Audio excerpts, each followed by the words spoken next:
Beep,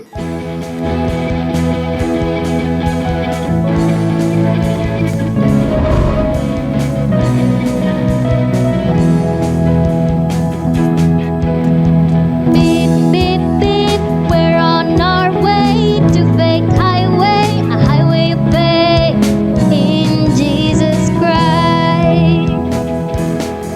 Jesus Christ is the only way, the truth and the life. No one goes to the Father except by Jesus Christ. Have faith in Him, go on our highway of faith in Jesus Christ. Beep, beep, beep, continue on our way, might be a long journey. Traffic may come, we'll reach our destination. Jesus Christ is the only way, the truth and the life. No one goes to the Father except by Jesus Christ. Have faith in Him, go on our highway of faith in Jesus Christ. Go, go, let's go together to faith, a highway of faith in Jesus Christ. Go, go, let's go together to faith, a highway of faith in Jesus Christ.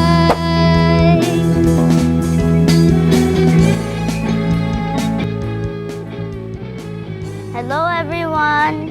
Join us today at Faith Highway!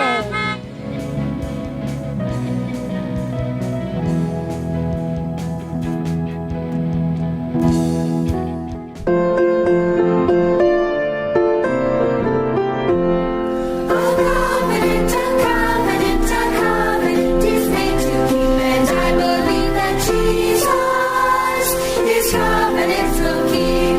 He promised He'd my shepherd be, that He would watch and care for me, and I believe that Jesus His covenants will keep. A covenant is made to keep, and I believe that Jesus His covenants will keep.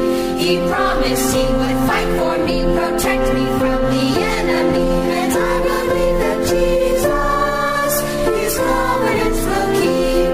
A covenant is made to keep, and I believe that Jesus His covenants will keep. He promised He would come again and take me home to be with Him, and I believe that Jesus His covenants will keep.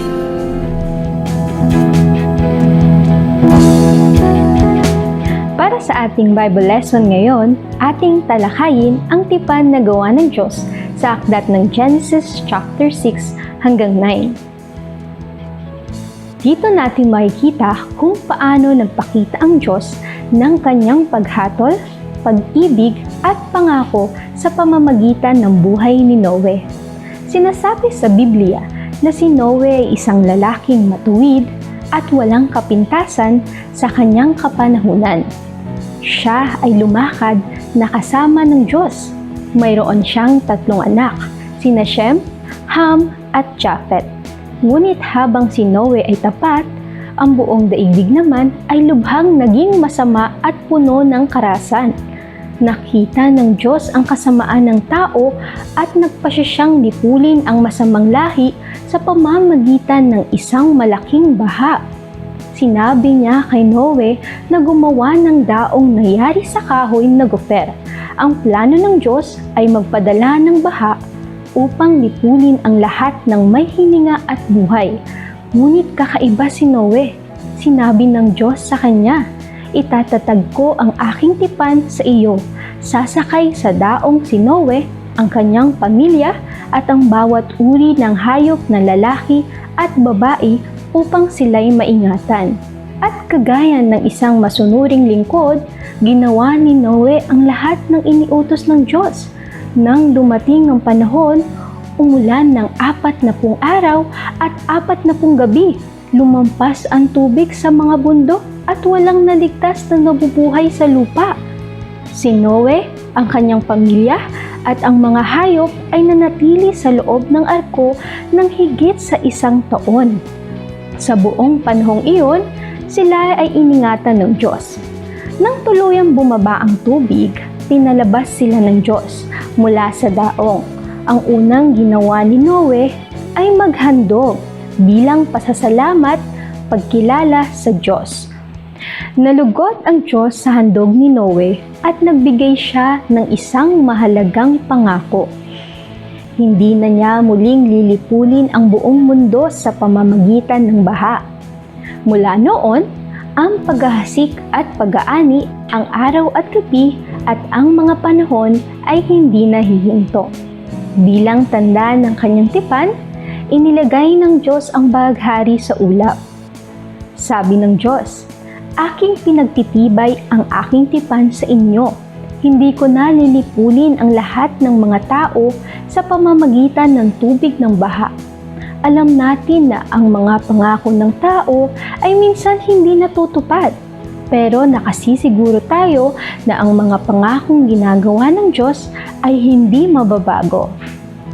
Bagamat nangako ang Diyos na hindi nagugunawin ng mundo sa baha, ang kasalanan ay nararapat pa ring parusahan. Alam na ng Diyos noon pa man sa simula pa ng mundo na tayo ay magkakasala. Kaya nakipagtipan siya sa kanyang anak na si Jesucristo. Si Jesus ay bumaba sa lupa. Siya ang ganap na anak ng Diyos at namatay alang-alang sa atin. Tinubos niya tayo mula sa ating mga kasalanan. Ito ang mas dakila at walang hanggang tipan. Dahil dito, maaari tayong magkaroon ng kapangyarihang sumunod at mabuhay ng walang hanggan na kasama niya sa langit. At upang tayo ay paalalahanan ng lahat ng ginawa sa pamamagitan ni Jesus, makatatanggap tayo ng kapatawaran at buhay na walang hanggan. At bilang paalala na tayo ay kanyang pag-aari, ibinigay ng Diyos ang banal na Espiritu upang manahan sa atin. Mga bata, nais mo bang makasama ang Diyos sa langit? Handa ka bang magsisi sa iyong mga kasalanan at magtiwala kay Jesus bilang tagapagligtas? Kung oo, maaari kang manalangin at hilingin kay Jesus na pumasok sa iyong puso at gabayan ka sa bawat araw ng iyong buhay. Narito ang kabuuan ng lahat ng Bible lesson mula sa Book E. Aralin 1. Tipan na gawa ng Diyos. Genesis chapters 6 to 9. Aralin 2. Ang tipan ng Diyos kay Abraham. Genesis 15. Aralin 3. Ang halos ay hindi sapat. Genesis 2, Exodus 16-17, bilang 21 to 15. Aralin 4.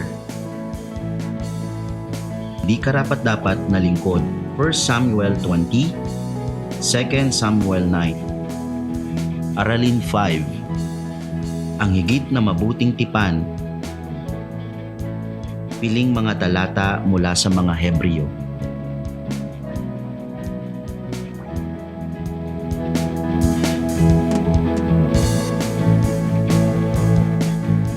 Maaari niyong balik-balikan ang mga segment ng Part 1 at Part 2. Click lamang ang description link below.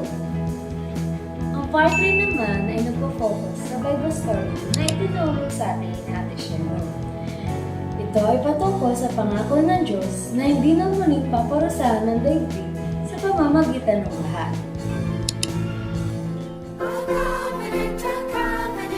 covenant is made to keep, and I believe that Jesus, His covenants will keep.